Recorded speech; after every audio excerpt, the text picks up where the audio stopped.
Is Hussein Samatara, Minneapolis Public School Board member. Along with, I have some of the students of the South High, along the parents of the South High. So we might also allow 2 other students who are waiting to join us while the process of the press conference is being conducted. Again, good afternoon. We are honored and thrilled that you are all here. First, let me acknowledge some of the board members of the Minneapolis Public Schools who are here today. Carla Bates is here. Tracy Asbury is here. And Kim Ellison, I also saw she is here. And thank you so much for taking the time to be with us today. Also, we have the leadership and the staff of the Minneapolis Public Schools to be here today. Before I let the 2 young women who are both juniors at South High to speak to you today, let me give you a framework of why we invited you to have a dialogue. First, as you know that the Somali American community and Somali Minnesotan community is a new community in the state of Minnesota. It's about 20 to 25 years old.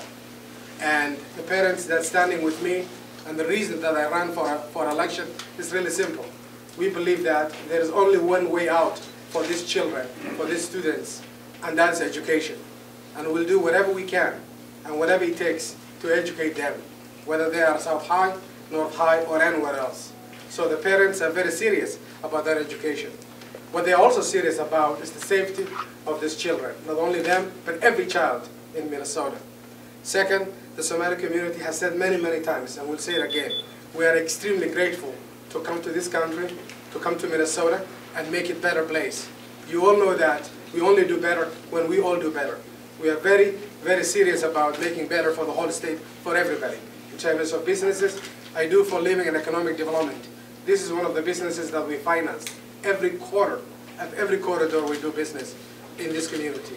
So therefore we're very serious about being Minnesotans, about being Americans, and also, finally, I have to tell you, in case you missed it, we're not only black, as you could see it, we are immigrants and we are Africans. And anybody in the state of Minnesota who thinks that's easy, I want to have a dialogue with them, being a black, immigrant, and Muslim. At the same time, that is not, as we see it, any barrier or impediment, because we see that to be an advantage and opportunity. Let me give you what I mean by it. You see that the 2 young women who will be speaking on their behalf today of what happened and how hopefully we can overcome is, for example, is the future of the state of Minnesota. Why is that? Because they will be highly educated, they will speak languages, and also they have a connection to the continent of Africa to make the business of the state of Minnesota better. So we want to talk to you specific today. We're not going to call a press conference without being specific. We will answer your questions. First, I will let Kausar and then Halima to give their statement. We will take up your questions and we will answer any and every question that you have. Again, we are so thrilled and honored you to take the time to be with us. Let me start with Halima. Halima Abu Munye, who is a junior at South High, and this is what's all about her. And Halima, why don't you come and speak on your behalf?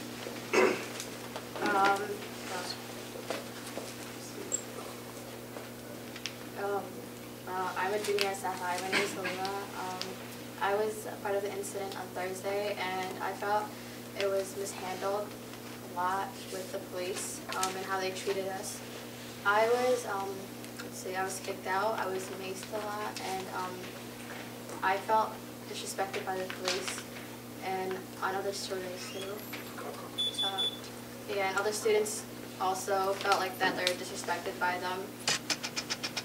So that's my problem with the police, and the way they handled the situation was intolerable, and yes. Thank you so much. We also have a Kausar Mohammed. The media, if you want, we'll ask them to spell out the name for you so you would know. I know it's not easy, and I know, and you also know that some Minnesotan names are not easy for us either. So we're just going to go along with us. But she will spell out, if you spell your name, Kausar, and speak on your behalf. She's also a junior. Hello, my name is Kausar Mohammed. My first name is spelled Kowsar, last name Mohammed, Mohamed. I'm 16 and I'm a junior at South High School. There's a lot of things that I've encountered, and the fact that media is saying that this it started from a food fight. It's beyond a food fight. This has been things we've been encountering for longer than a year, 2 years, 3 years. My freshman year, something like this had also happened. People were arrested, just like people were taken into the ambulance this time. It just feels like every time something like this happens, nobody listens to us. Nobody understands what we're talking about. It's the fact that we go somewhere for education, but we don't feel safe. The fact that we're supposed to go there to feel safe and feel like it should be a safe environment where everybody understands what we're doing or help us achieve a greater success, because the fact that I'm a first generation child and that my parents came here to give me a better life, it just feels like that the fact that people are trying to take that away from me, or they don't understand what I'm trying to achieve, and that they won't accept me for what I am, I don't feel that's acceptable, and I'm not going to accept it. I'm going to take action just like we are today, and I'm going to speak upon all the troubles that we're having, because nobody has a right to be treated that way. So I guess that's all I have to say. So we're ready. Any questions that you have? If I could ask Ms. Mohammed, Do you feel since the incident that the school has taken steps to make you feel safer, or do you feel still not unsafe? I guess I feel safer because there's a police officer of my own kind there now. That maybe makes me feel safer, because maybe they're taking initiative. They're trying to actually change my environment and show us that maybe they do care about what impacts us. The fact that there's actual people from the board actually there from the Board of Education who are actually talking to us, who are trying to protect us and try to see what actually did happen from our point of view is what shows me that maybe they are taking initiative. They are trying to change something from all the mistakes that they already did make. About the action, the board of Minneapolis Public Schools is very serious about the achievement and the achievement gap and the opportunity gap of the district. We are also very serious the safety and also the security of all our children. I know that we will take action. We will direct our superintendent to do the right things for all the students. Specifically, South High, we have had security issues and safety, and more about leadership and cultural competencies within the school itself. We will deal with that. We know that this is the only beginning of it. It takes time. We don't wait, and we don't believe that we have to wait until things are fixed. It will be one step at a time. It's already a motion in progress around how to deal with this type of issue. Again, let me say, we want every child to be safe. There's no way, no how. We've been running the amount of businesses and opportunities we're running without the African American community coming before us and giving the ultimate price of being in the United States. We get it, but they may not get it. So we have to find ways to do so and to figure it out. Also, we want our African American brothers and sisters to understand that, especially if you are from Africa and Somalia. We went through a civil war. We're still going through a civil war that has essentially decimated the community from that country, and people are really struggling with it. So they also need to understand and have empathy and sympathy. So when you are, teenage, I have 4 children, 2 of whom are all boys. They fight all the time, and who really win? That happens. But how do we avoid? Would we avoid, again, as I said, it's cultural competencies and understanding the community. But one thing that we are really stressing is that, and we want the media especially to help us out, it's really that it's so easy to say the 2 groups are fighting.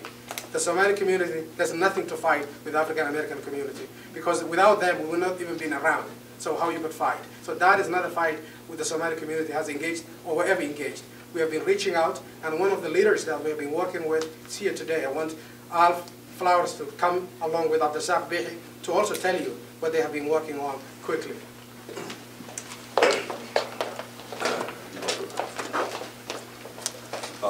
Good afternoon. First of all, I want to say, for kids to be called animals, that's a real situation that I think the public school can deal with, because there should be no officer in any school that calls any kid, no matter what race, animal. And my part in this is working with Abzak Vihi and Hussein is about history. And the state of Minnesota have forgotten African American history. And so it's so easy to see what the Somali community is going through today, because our history is not being talked about on a statewide level. I think we have to work on that with the Department of Ed and the governor, and the change of curriculum to make sure you have African American and African history in the schools, so we won't run into these problems. Our kids do not, even though when the Voting Rights Act got passed in 1964, I talked to a whole group of 9th graders, and none of them knew what happened when we were able to vote. So this is a serious situation. I take it serious. That's why I've been working with the Somali community. I take our history serious, and I hope the media take this situation serious. You've heard kids been called animals out of their names, been maced. You know, we talking about the Somali community, but it was other kids there too that were hurt in this incident that I think they trying to push it up under the rug. But I thank Hussein Samatar for putting this together as a school board member to make, let's talk about it. It's about race. It's about us not knowing our history again.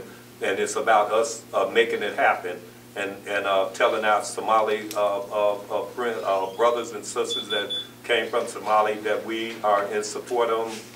I feel for the ones that were called out their name. We've been through it in our community before, but now it's time for change. And the first change is to really talk about African American history and the United States of America. Even though it's a brutal, ugly history, we need to talk about it so our kids, because I think it's having an impact on our kids education-wise, on achievement gap. If they don't know who they are, how can they learn? Everything I would like to say already Hussein Samatar, the students, and Leader Al already said. All I'm trying to say is that to confirm, for about 6 years we have been working together as a Somali American and African American community. And we have reached a lot. What we are seeing right now is not a racial thing. It's lack of resources. It's a lack of understanding.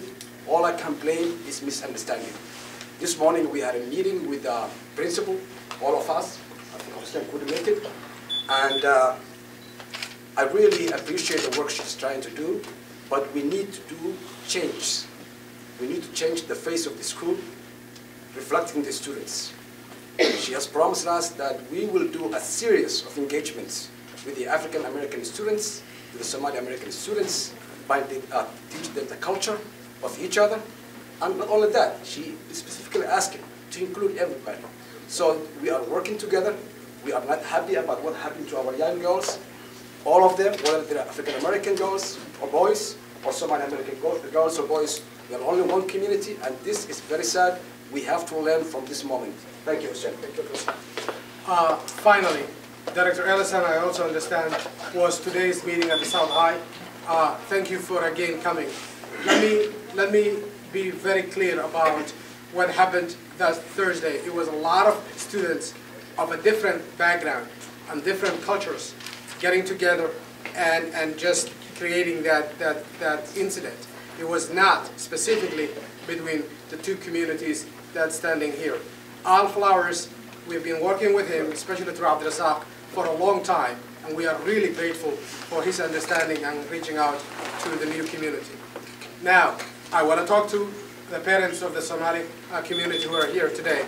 Without your involvement, without you going to the building, without you telling us what your needs are, without you coming to the Tuesday board meetings and articulating what your concerns are, there is no way, no how we will ever understand or being able to respond to. It's up to you to educate your children.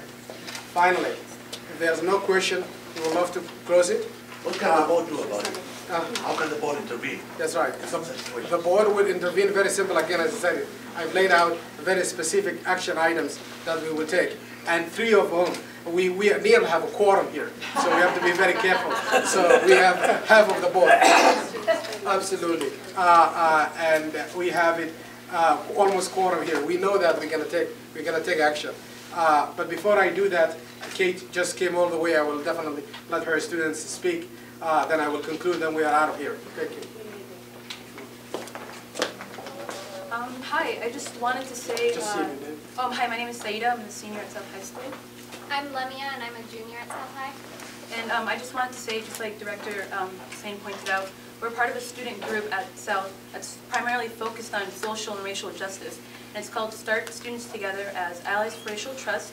And, you know, the media has been making it out to be that there isn't no support group, but through START, it's primarily focused on bridging different cultural gaps and promoting cultural competency, and also, you know, creating awareness that there are different people out there, but then you also, you know, have to learn about yourself as well. You know, you first have to learn about yourself, but then also make an effort to learn about other people as well. But with START, we've been a group that hasn't been noticed, but we're just pretty much focused on creating dialogue every single day. That's what we work on.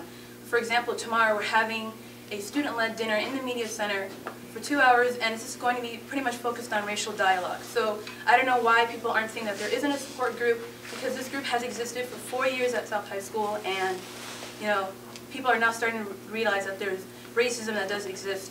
And it does, and we do have to talk about it. It's the 20th century, but that doesn't mean that we can just shove it in the closet. It's something that definitely does exist, and as people who, as a Somali student, you know, of course people are going to take out the negativity and the stereotypes, and they're going to associate you with that. But through START, we try to get rid of those. It's pretty much dialogue. I don't know if you want to say anything else. And, you know, you talk about what the staff should do all the time and what the board should do and what the adults should do, but it's also the question of what should the students do to help bridge, like, their gaps between them, because it's really affecting them, and this group really helps students just come together and be motivated to just connect between each other and not be afraid to just speak to each other and speak about race and speak about what's going on in life when you can't do that at school sometimes or outside of school. So I think this group is being ignored, but it should be promoted so that students really get a chance to fix the problem as well as the staff. Hello, I'm Rick Mills, Chief Executive Officer for Minneapolis Public Schools. I'd like to make a statement first and then open it up for our staff to answer questions. The fight that happened at South High School last week greatly disturbs Dr. Johnson, school district and school staff members, parents, and community as a whole. We have been hearing directly from parents and students about the racial components, not only to this fight, but also how students are treated in the school and in the community. While Minneapolis Public Schools continues to investigate the circumstances around the fight, we realize that the concerns raised extend beyond South High School. Minneapolis Public Schools and all our schools are accountable for the safety of our students and for creating positive and welcoming learning environments in our schools. We intend to continue listening to and engaging students and parents about this issue. We know the needed changes will need and have necessary time to implement, and we are at the beginning of a necessary learning process and are confident that adults and students alike can grow from this experience. Administrators for Minneapolis Public Schools and South High School met last week to determine next steps that need to be taken to engage parents, students, community members, and partners to address the challenges at South.